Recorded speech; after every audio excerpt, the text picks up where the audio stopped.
రెండేళ్లైంది కాంగ్రెస్ ప్రభుత్వం వచ్చి. ఎవరికన్నా ఒక్క మనిషికి రాష్ట్రంలో ఏమన్నా మంచి జరిగిందా ఒక్కసారి ఆలోచించండి. ఎన్ని మాటలు చెప్పినారు, ఎన్ని అబద్ధాలు చెప్పారు, ఎన్నెన్ని రకాల వాగ్దానాలు చేసినారో ఒక్కసారి గుర్తు తెచ్చుకోండి.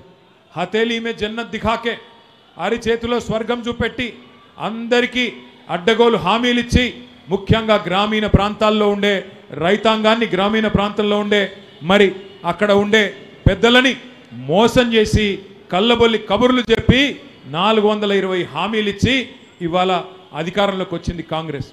అధికారం పెద్ద విషయం కాదు. 10 ఏళ్ళు మీరు మాకిచ్చారు, ఇవాళ వాళ్ళకి ప్రజలు అవకాశం ఇచ్చారు. నేను మిమ్మల్ని దయచేసి ఆలోచించమని కోరుతా ఉన్నా. 10 ఏళ్ళ మా పరిపాలన మీ ముందుంది, 2 ఏళ్ల కాంగ్రెస్ పరిపాలన కూడా మీ ముంగట ఉన్నది. ఈ 2 ఏళ్ల కాంగ్రెస్ పరిపాలనలో ఎవరికైనా మంచి జరిగిందా, ఎవరికైనా మేలు జరిగిందా ఆలోచించి ఓటేయండి.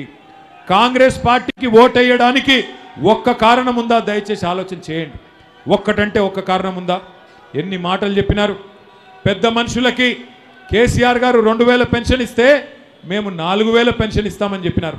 అట్లాగే ప్రతి ఆడబిడ్డకి నెలకు 2500 రూపాయలు నెలకు ఇస్తామని చెప్పినారు.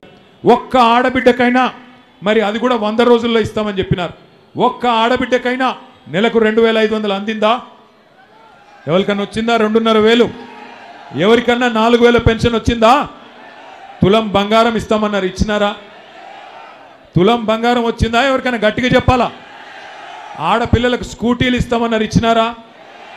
పోనీ కేసీఆర్ గారు కష్టపడి బాగా చేసిన కరెంటుని ఇవాళ కరెంట్ అన్న చక్కగిస్తున్నారా ఈ ప్రభుత్వం? మంచినీళ్ళకు బిల్లులు వస్తున్నాయా? కేసీఆర్ గారు ఉన్నప్పుడు 20,000 లీటర్లకు ఫ్రీ వాటర్ ఇచ్చిండు. హైదరాబాద్లో 20,000 లీటర్లు ఫ్రీగా ఇక్కడ ఉండే పేదలకు ఇచ్చిండు. ఇవాళ ఈ ప్రభుత్వం వచ్చినాక బిల్లులు వస్తున్నాయా?